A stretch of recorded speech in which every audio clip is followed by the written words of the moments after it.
Very good. All right. So now, was anyone here last week?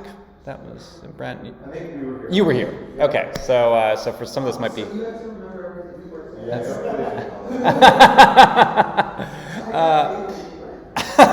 Well, I just want to make sure I'm not being overly repetitive for people that and maybe that's why I try to ask too, so that they can explain it instead of me just kind of boring them with like explaining it myself. But so actually, Brent, what was the inside out tactic?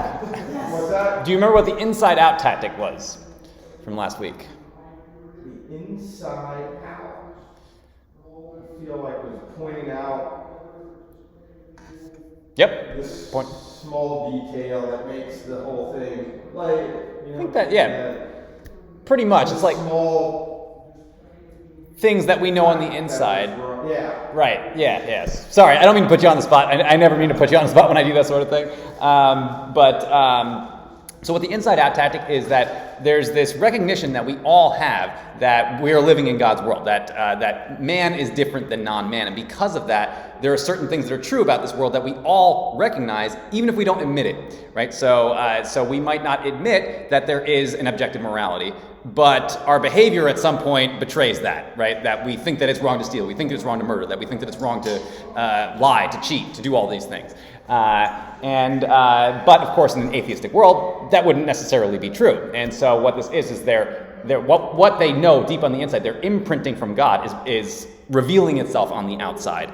Kind of despite their pleas to the opposite, that we don't live in a moral world or anything like that. And so the reason why I have the Hunger Games up there was because there are a lot of movies actually, and this is something that we kind of discussed at some length last week, that have these themes constantly, right? So, for example, with the Hunger Games, there's the whole premise of the movie is that there's an oppressed people. Has everyone seen the Hunger Games here? More or less, okay, or read the books or whatever. So there's an oppressed people, right? And there's an oppressive government, right? So the capital is kind of oppressing them, and has these Hunger Games, every year where they have to fight, and these are kids that are fighting. So 2 kids are taken from each district, and of course this is awful, right? This whole idea that these kids of all people, the most innocent, people in the world, are having to kill each other, right, at the behest of this capital government. So we all know immediately we recognize that the capital is evil, right? Where's that coming from? Why do we think that the capital is evil? And we've actually discussed it with the last module, right, with the taking the roof off tactic, that genocide is actually perfectly fine from an atheistic perspective because that's an expression of the strong surviving, right? If you have a hyper militant government that is just wiping everyone else out, well, that is just the strongest kind of survival of the fittest, right? They are the fittest in that example, and here you have the capital that is the fittest, kind of wielding their power over their subjects, and from an evolutionary perspective, that should be considered a good thing. But we all know deep down that that's not a good thing, right? So there's this understanding there's a couple things that we are admitting through the process of watching the Hunger Games that are revealed in our emotions and our reactions to this movie. One is that there is an absolute good and there's an absolute evil, right? That's the one we were just discussing. There's also purpose to life, right? Oftentimes with life, when the chips are down, and I can't remember, I mentioned this in one of the recent classes.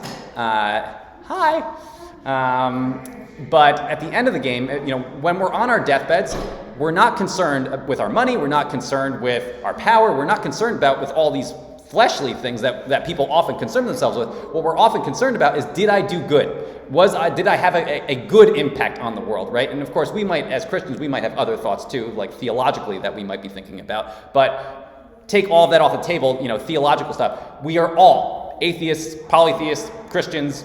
We're all concerned. Did I do good, right? Because there is this overall purpose to life to strive towards righteousness. Now we know that as Christians, we know that we will never actually fulfill that full righteousness, right? But we do want to be disciples of Christ.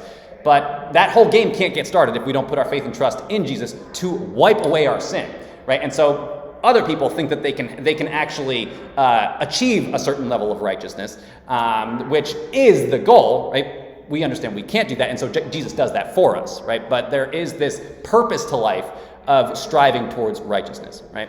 That everyone kind of recognizes, and that's a major theme in this movie too. That we want the good to prevail. That there is purpose in that, which of course just cannot be true in an atheist world, without God.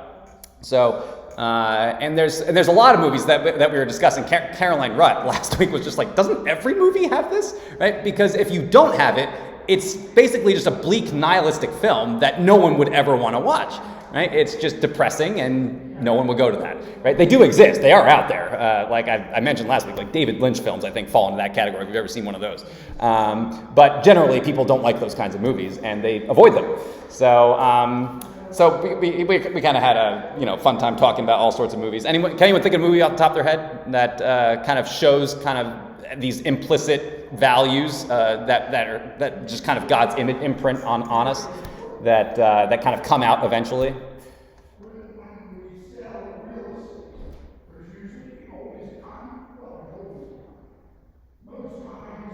You see it a lot in like fantasy because it's just a lot of good versus evil, like Right. Lord of the Rings, Harry Potter, any of that. Like really, you can distill it down To the good versus evil, arc. Yep. Yeah, so that's just something to think about. I don't want to dwell on it too long today, just because we kind of already did it last week a little bit. Movies of stories without that good versus evil and good triumphing are not worth reading or watching. Yeah. Yeah. There's no story there. There's no story to that. Right. So, good observation. Yes, I think that's true.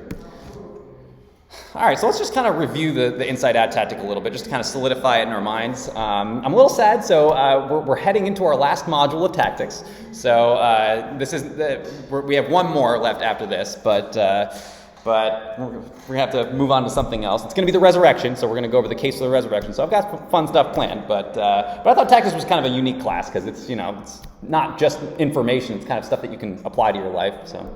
But anyway, as far as the inside-out tactic is concerned, can anyone tell me what the answer to this is? So the inside-out tactic is not so much a maneuver as an understanding of what it means to be what? Anyone got a guess on that? Human. Yes, so it's an understanding of what it means to be human. Perfect. Since all humans are made in blank, then man is different from blank. Yes. Then man is different from what? Yeah, basically. Yeah, and I think the way it's phrased in the book is non-man, so anything that's not human, right? God's truth that is already on the blank of every person will eventually reveal itself on the blank. Let's just go with the first one. God's truth that is already on the blank of every person. Heart inside, good. The very person will eventually reveal itself on the blank, outside, though it blanks their own worldview. Yes, contradicts, betrays, yep. Let's just see if we can all think of 3 or 4 things that all humans know in virtue of their, what Francis Schaeffer calls their mannishness, right there, the fact that they are, it probably is a made-up word. But yeah, so is there, let's just start with one thing that we all kind of know. Is this like the objective morality? Yep, that would be one. Yep, so morality, right, that there is objective morality. What's another one? Some of them we discussed last week more at length, so if you weren't here last week, that's okay. That like humans are more valuable than animals. Right, that humans have implicit value or inherent value. There were some other ones that, anyone got any more they want to throw out there? Those are two really big ones. The one that, and this is kind of tied to the value thing, is purpose, right? So that we all have purpose, that's beyond our own little projects, right? Because that's the only purpose that we can really have in an atheistic world, which is why I think it results in this very bleak outlook. Just if you look at existentialism, a lot of times there really is no difference between just suicide and living a very fulfilled life where you're a CEO of some company, because it all turns into the same thing anyway. You're just dust in the end. There really is no purpose in that view. Whereas with Christianity, I mean, we have all purpose that could ever be wanted is found in Jesus, right? Because we are here to serve Him. We have Him to strive towards. Not that we can ever achieve His level of righteousness, but when He does forgive us, then we disciple ourselves to Him, and that whole process of discipleship gives us all the purpose that we could ever wish for in life. What else? Purpose, brokenness, right? That the world is broken. The problem of evil is something that we all recognize, is that something went wrong with the world, right? When something awful happens, a mother loses her child to cancer. No one is like, this is wonderful, right? Everyone recognizes that something really awful has happened, and they want comfort from that, and they also think that this is not how it should be, and so. If this is all there is, if all there is this world, then this is how it has to be, and so that's another thing that they have to contend with. If they have an atheistic view, then the world cannot be broken, but they act as though it is, because it actually is broken, right? And then lastly is that we're all hungering for rescue, right? That because the world is broken, because we are broken on the inside, we want that guilt that we have to be forgiven, and this is something that needs to be resolved, and really, from an atheist perspective, that will not get resolved. The only thing you can do is deny it, right? Because that's the only thing that makes sense. If there really is no bad, if there is no objective bad, there is no objective good, then guilt is just a figment of our imagination. It's a mirage. And so why would you need to be forgiven for a mirage? And but the problem is that you can keep telling yourself that. Now, anyone that's been an atheist knows that doesn't work, right? That you can't actually resolve it. You can cover over it, you can drink yourself to death, you can take all sorts of drugs, you can distract yourself with whatever you want to distract yourself with. That doesn't resolve the guilt. The only way it gets resolved is through forgiveness, right? But that's another one you often find in life. People are trying to Resolve that. Yes, that's a great point. That they want to resolve that guilt at the end there, and they're searching for it. This actually dovetails nicely into, I think, where it's most obvious. Because some people, I think, are very good at kind of covering over that guilt and making it seem as though it's not really there. There are certain places, though, in society where you can't really do that, right? So I think jails, for example, where people have committed some really terrible crimes.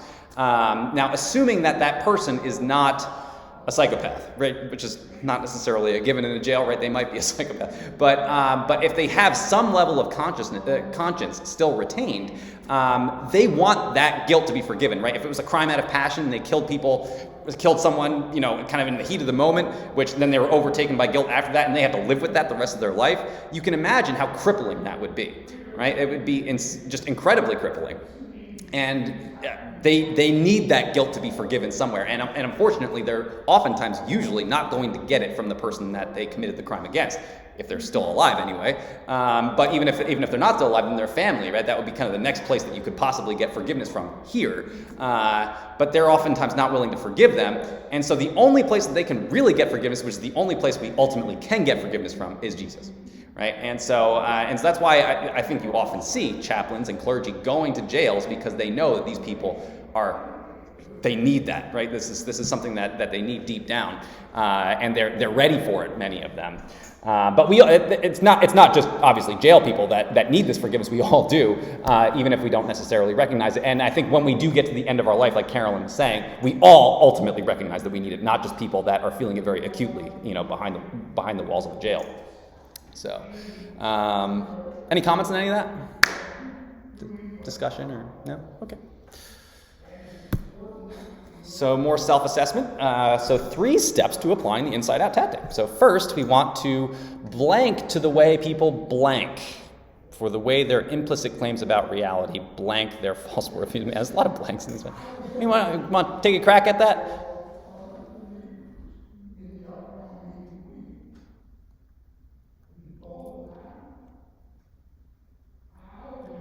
I know.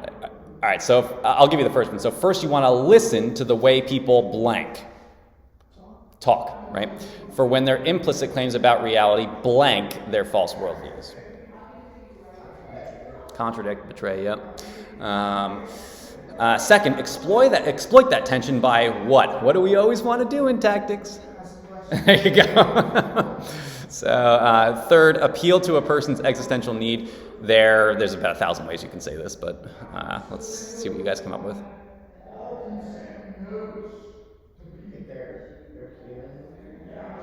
Yes, yeah. The way it's phrased in the book is their deep human longing, right? So they're longing for forgiveness or the resolution to their guilt, something like that. So.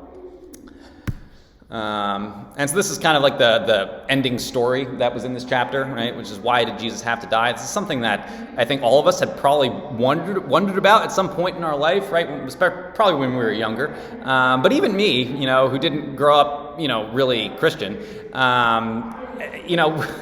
this is something that I think about sometimes. When we were kids, the culture was not really all that caustic or hostile towards Christianity, right? Katie and I we were watching Home Improvement some time ago, and there was a Christmas episode where they went through the Christmas story, like where the kids, I think, were talking about Jesus in a manger and how he came to forgive us for our sins or whatever, and it's just the idea of that being aired on national television now is pretty hard to imagine.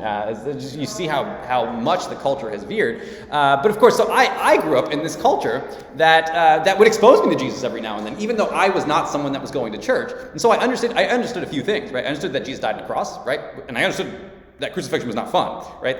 Like, I knew it was a pretty gruesome way to go. I also knew that he was a good man, right? That he taught good things, that we should follow Jesus and all of that.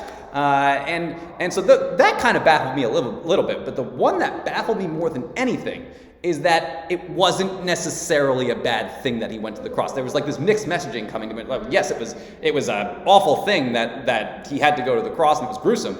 But people also would say that it's a good thing that it happened, that there was like a silver lining. And what are you talking about?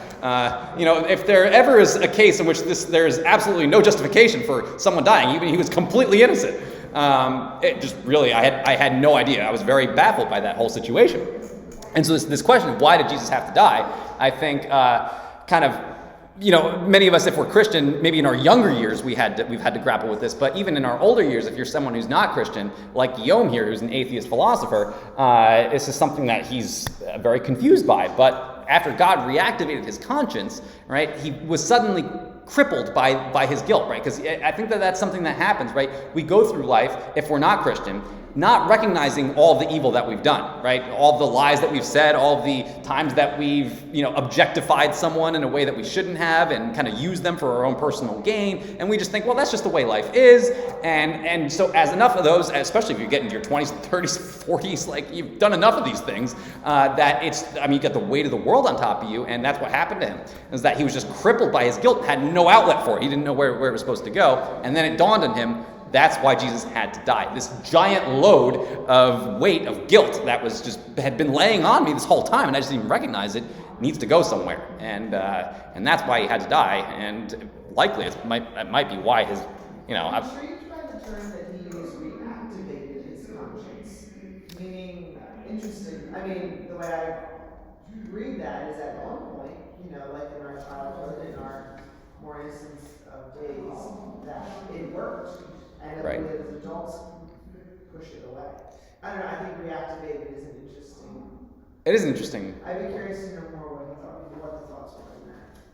On this idea of it being reactivated. And it's okay. It can be a rhetorical question, but I just think it's an interesting perspective from somebody who's having this conversation with himself about why Jesus had to die, realizing that maybe there was at some point he did know. Right. I do think that kids are obviously, they're inherently sinful, right? That's something that that they definitely demonstrate. However, I do think that if you haven't given them time to kind of cover over that conscience with like different kinds of rationalities and kids are really good at a black and white world. Right. Either it's right or wrong. Either they're the good guy or the bad guy in the story. Right. But you don't have to convince them that it is bad and it is good, right? They kind of know, well, it's bad to do this sort of thing. And that's like my kids will ask questions when somebody's kind of playing that middle role. Okay. They'll say, well, is he the good guy or the bad guy? And we say, well, what are their intentions? What are their actions?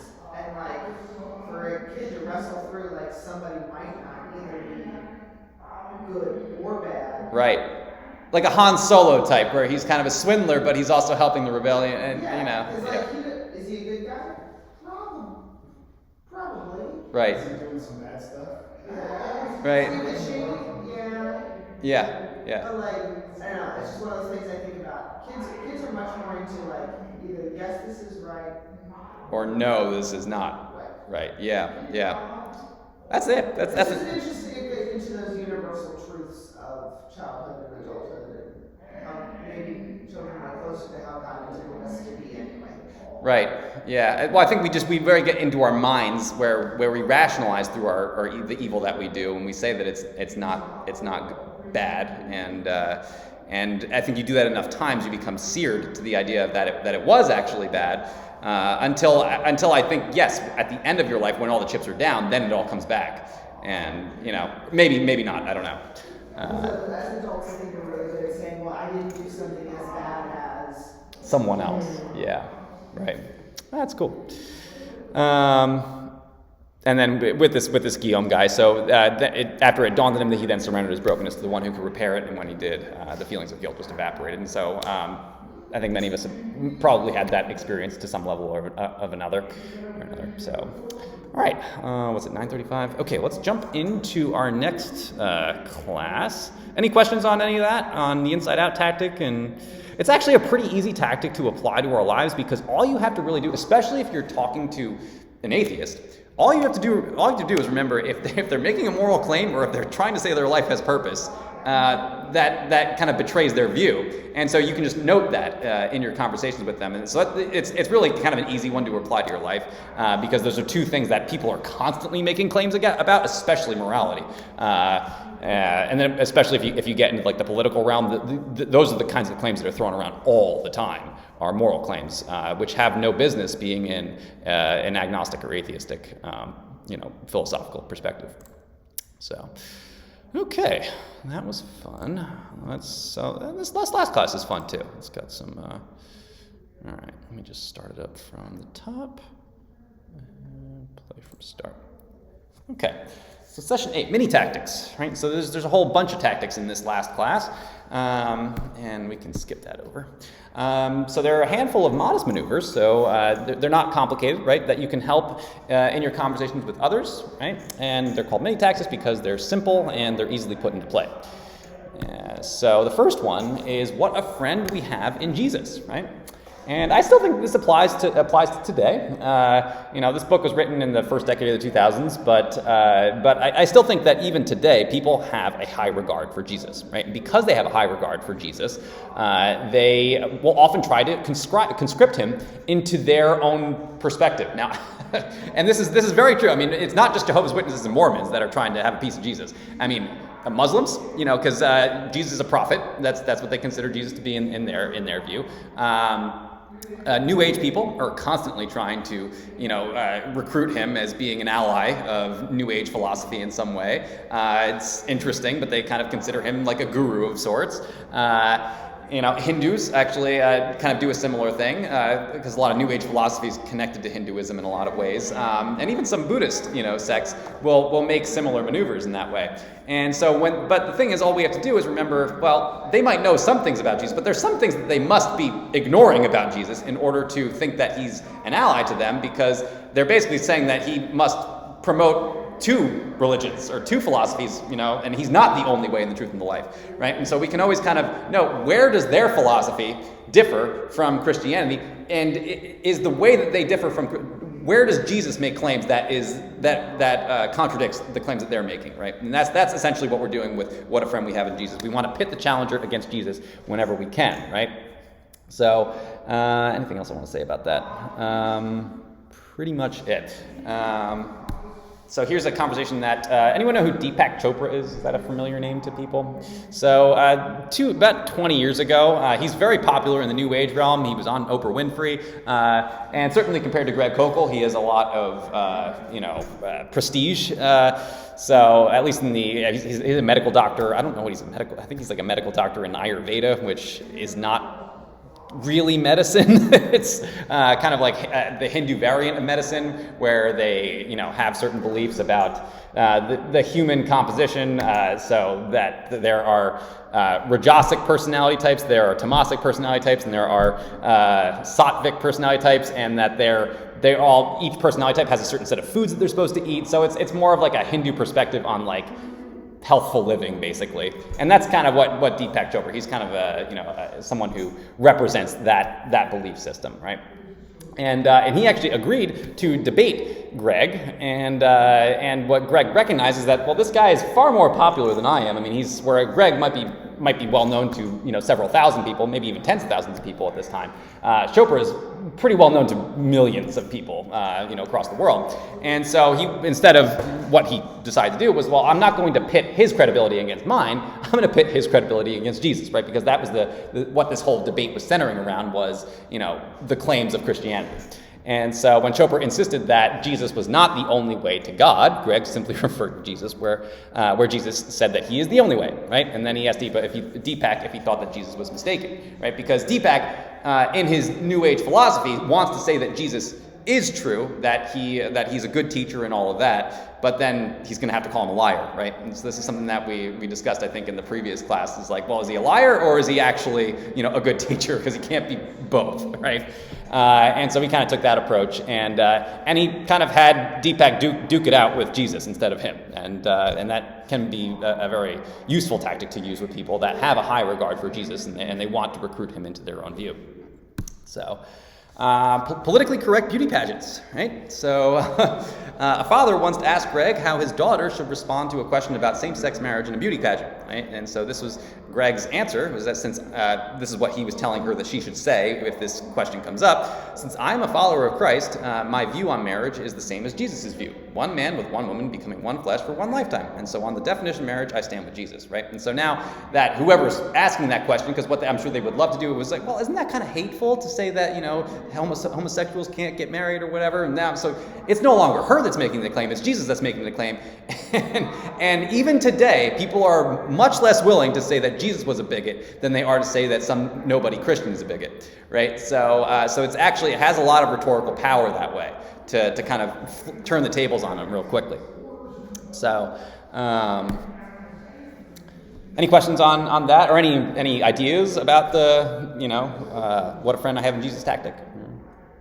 Fairly straightforward. Yeah. I think it's like a simple way, but I think you're right, that can be powerful, because I do think you're pretty much, it's not my view, and it actually, obviously it isn't. It's, I believe this view because that's what Jesus said. Right. But yeah, I think even though the culture is antagonistic toward Christians, I do think you're right that they still are going to have a hard time saying, well, Jesus was wrong as a king, you're right. Yeah, it's very, yes, it is very true. Nobody's going to look you in the eye and go, well, Jesus is wrong and I'm right. Right. Right. Yeah, people aren't Right. going to say that. Right. And I feel like there's a lot of times where, it's easy to say, if you're in a conversation, I believe, and maybe it is something I believe, but I think if you can just remember to maybe flip it to, well, Jesus said this, and I believe, I stand with Jesus on that. And then that is kind of a simple little way to mental flip. rephrase something. Yeah, absolutely. All right. So tactic number 2 is sticks and stones. So some of us might have been subjected to this before, but it's a defensive tactic meant to blunt the rhetorical force of distractive name calling. Right? And so when people try to resort to things like name calling, what you can do is you can simply ask them for a definition of what they mean by that, right? And what this does is it takes all of that force out of that kind of statement, right? Because anytime someone says something really nasty to us, we get, I don't want to be called that, and we'll oftentimes try to distance ourselves from whatever they've claimed that we are, right? They call us a racist, they call us a homophobe, they call us a transphobe, and we're like, well, no, it's not really. You want to unpack that a little bit, because I'm not what that means to you. Because there's a lot of, if you ask for a definition of what homophobe means, right? What that literally means is that you're afraid of homosexuals, right? And so they're going to have to explain what that actually means to them, because that's not what they mean by that, right? They mean that you're a hateful person because you don't want them to live the same way as everyone else. when that's not at all what Christians mean when they say that they don't think certain behaviors should be endorsed. Right, and I think that you can easily switch that conversation to being about like, well, I don't hate homosexuals. In fact, I actually really love them because I don't want them to hurt themselves. I don't want them to put themselves in a position where, like an alcoholic, is causing harm to themselves. If I'm making a moral stand, if I'm taking a moral stance on something, it's because I want to help them kind of not participate in a behavior that's not serving them in some way. And so you can make the conversation more about the behavior than you will about the just all the baggage that they're putting upon a certain word of some kind.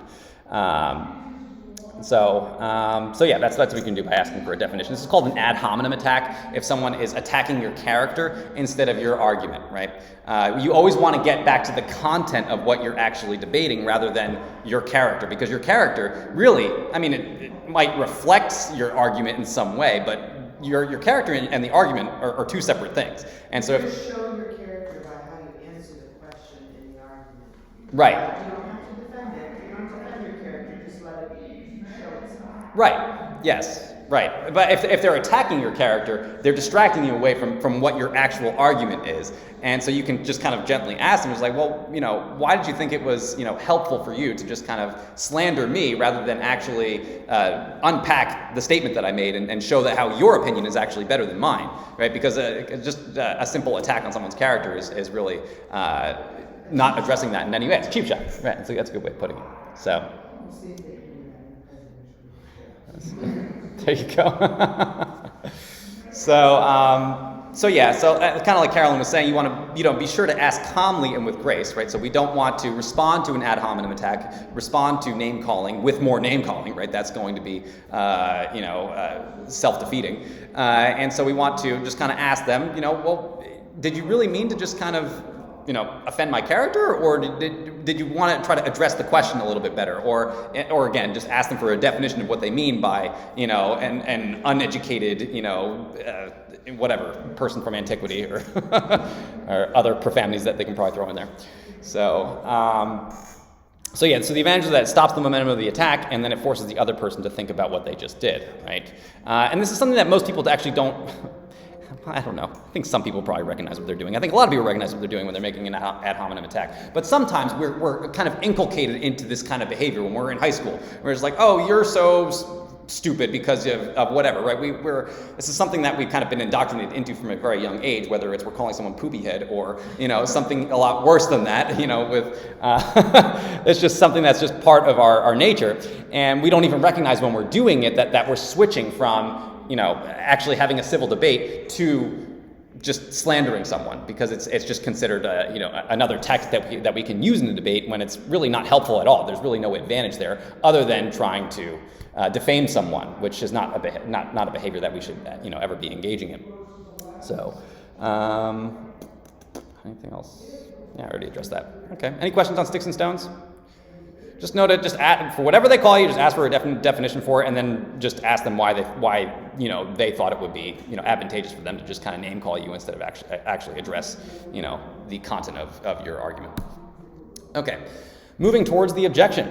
So sometimes it's actually better to move towards an objection than away from it, right? If you recognize that there really isn't something that's absolutely harmful to your argument, with whatever they're saying, right? So in these instances, we can own an objection and diffuse it, right? And it takes the wind out of their sails. So a lot of these tactics is just kind of taking the wind out of the sails of whatever they're saying, whether it's like the last one, just kind of asking them for a definition, or in this one, just you anticipate their objection and address it ahead of time, and therefore there's really nothing to report there, right? So kind of an example of this, just to kind of show you. Anyone ever see Clear and Present Danger? The movie with Harrison Ford. Do you remember this? Yeah. Maybe years ago. Trying to remember. Were there nuclear missiles in that? I think I have, but it's been a long time. Because there's a bunch of them. They all kind of run together, like Patriot Games and Clear and Present. Yeah, same story basically. Yeah, it's Jack Ryan. Yep. But there's a specific moment in Clear and Present Danger where the president, who's not Harrison Ford's character, his friend ends up getting killed in a drug deal gone bad, right? And so obviously that doesn't look so good for the president, right? And so he's like kind of flipping out about it. He's like, what do I do? And he goes to Jack Ryan, what would you do in this case? And he thinks about it. You know what? Own it. You know. You weren't only good friends, you were lifelong friends, right? And so if you own the objection, which obviously the media is just going to have a field day with that, especially if he tries to cover it up, because now it's compounded by the fact that he's trying to distance himself from it in some way. But if he owns it, well, then all they can really report on is that there was some association there, and then they have to dig is to find out what the association was, and they're probably going to find out that he had no connection at all to the drug deal, and that they were just associates of some kind, right? And so if he owns it right off the bat, then there's really nothing to report. And so sometimes when we engage with others and they make certain kinds of attacks, and we're going to go through a couple different versions of it, you'll see how sometimes owning an objection can be helpful in our engagements with others. So first one is imperfect design. I mean, maybe it's not imperfect, but it's very ugly. It's what is that? Is that an II? I think it might like AYE. Yes, I just Googled ugly animals, and that's what came up. So it sure did. So Michael Shermer, who is kind of an atheist philosopher, was trying to make the case that the world wasn't designed based on this. He said, if God created living organisms, then their design would also have to be perfect. Their design is not perfect, therefore there is no divine designer. Now there are certain, like even Christians will concede this. I'm not really good with the specifics of it, but something with the human eye that if it were designed slightly differently, it would actually be optimal for sight in some way. There's this imperfection in certain facets of creation. And I don't know. I mean, I'd have to look into it further. But Greg was actually, he kind of said, you're right. There are certain things in creation that seem to not have perfect design, which I don't actually think is inconsistent with creation itself because of the fall, right? Because of the fall, there's a lot of imperfection in the world, and that could also have impacted design itself. But he doesn't worry about that too much. What he says is that one apparent anomaly doesn't nullify the overwhelming evidence for design, right? There's a lot of evidence, if you ever kind of read through intelligent design stuff, that really does point to everything is designed, right? There's a book that I was reading recently. It's called The Design of Life. It's probably something that I'm going to do as a Sunday school class in the future.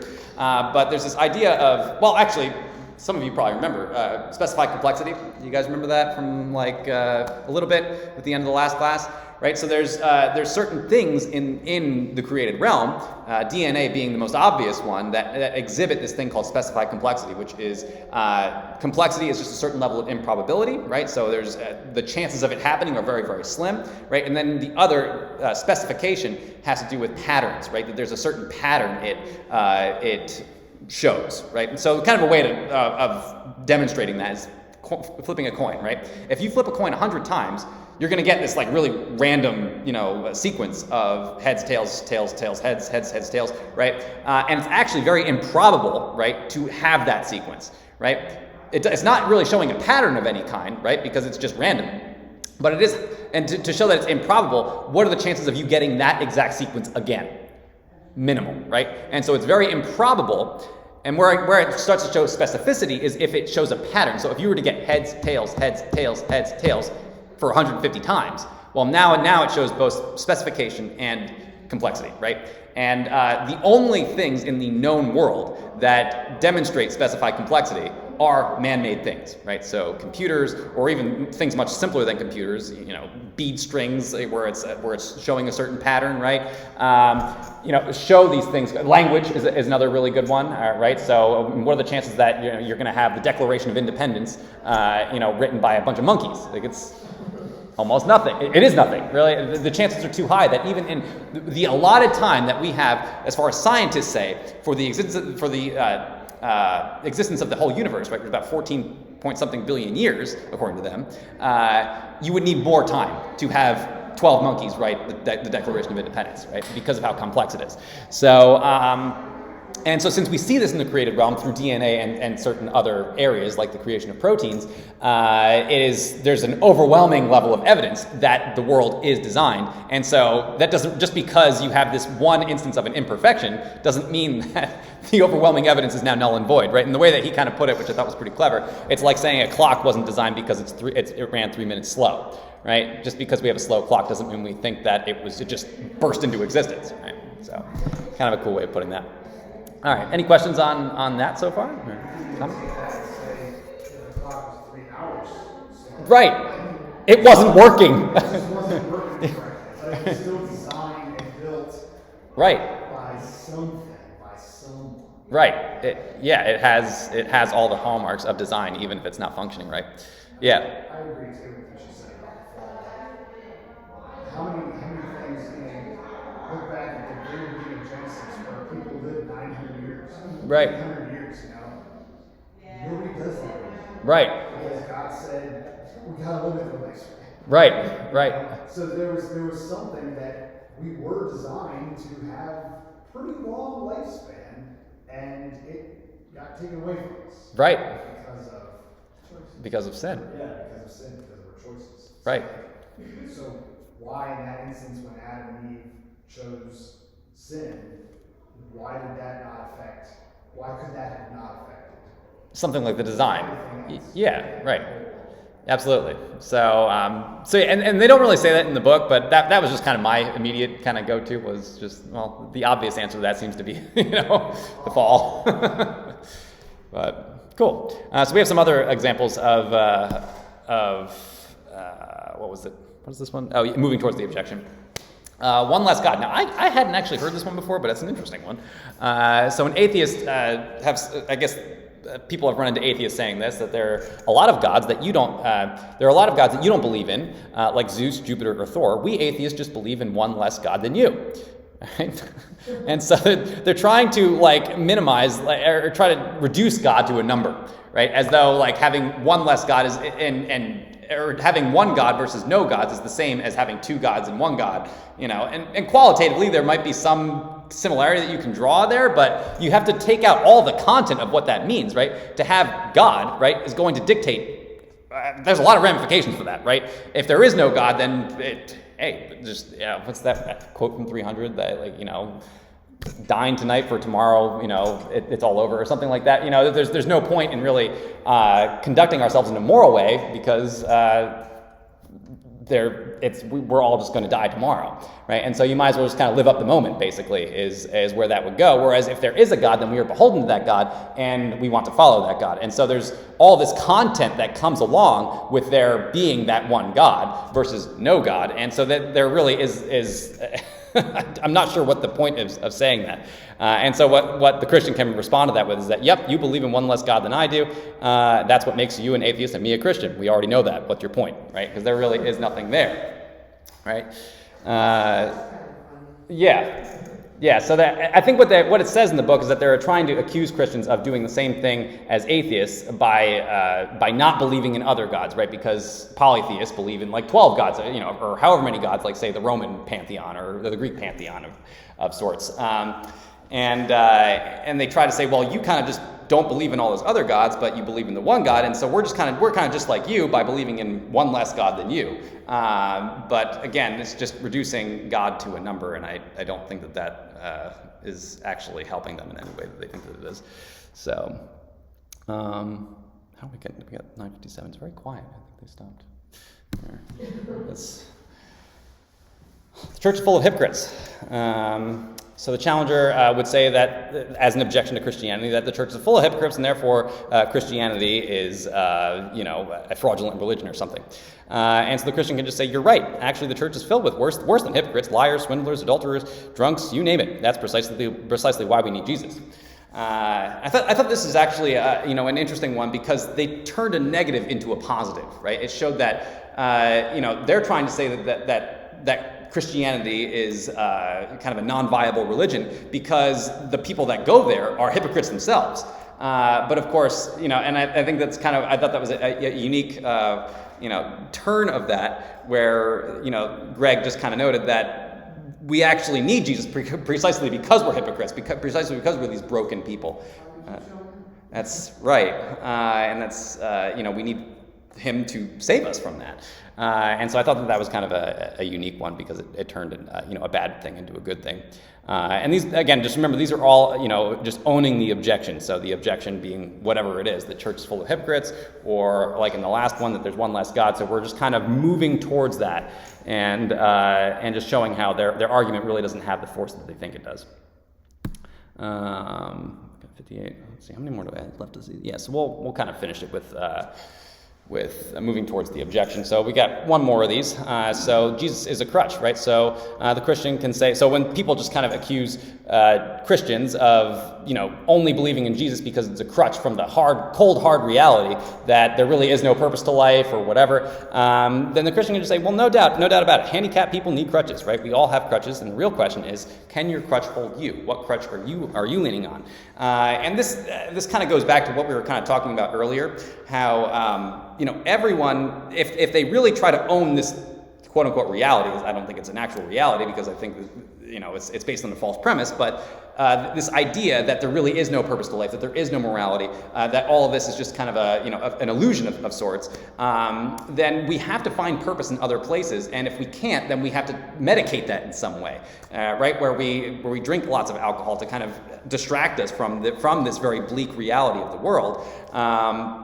Or we just commit other kinds of immoral behavior, or just pure hedonism, right, as being that kind of purpose, that replacement for purpose, and that would be their crutch, right, to kind of distract them from that cold hard reality, and so I mean. Karl Marx was actually famous for saying this. He said religion is the opium of the people, right? So he's kind of equating what Christianity is as being this way to kind of get away from this cold hard reality as being a type of opium of sorts. Now that's one way of looking at it, or it's just the truth, and that's why when we actually follow this way, we do have this sense of purpose that really we don't have all of these neuroses that come with the nihilistic perspective, and it's because we're achieving our God-given function of giving ourselves to Christ and pursuing His righteousness. But kind of the way that Greg took it was he just kind of said, well, yeah, we all need crutches, and it's just, do you have the right crutch, basically, is the question. So, and then anything else I wanted to wrap that up on? And we're at 10 o'clock, so let's just... Yes, this is kind of a summary of what it is. So it might be possible to cast a negative or a positive, or at least note something as being inconsequential, right? So I think we kind of showed that through those three different examples, right? And you can tell them they're right, and when they show that, and then show them that it doesn't work in their favor the way that they think it does. Any questions on any of that? No? Got through it? All right, cool. So let me just do a quick prayer, and then we'll head on up to worship. Thank you, Lord, for bringing us into your house this morning to just learn a little bit more about the inside-out tactic, and how there's things that we know on the inside, that all of us know on the inside, whether we believe in you or not, that eventually reveal themselves on the outside because we were created in the world that you created, and that we have your image, and that there's this part of your character that's imprinted on us that we cannot get away from, and because of that, we're just constantly revealing that on the outside. And just help us to employ maybe some of these tactics in a small way in our life. We don't have to go be arguing with people around the world, but just help us to, in our conversations with people about the most important thing in life, which is you, just help us to navigate those conversations more elegantly by using some of these tactics. And it's in your blessed name that we pray. Amen.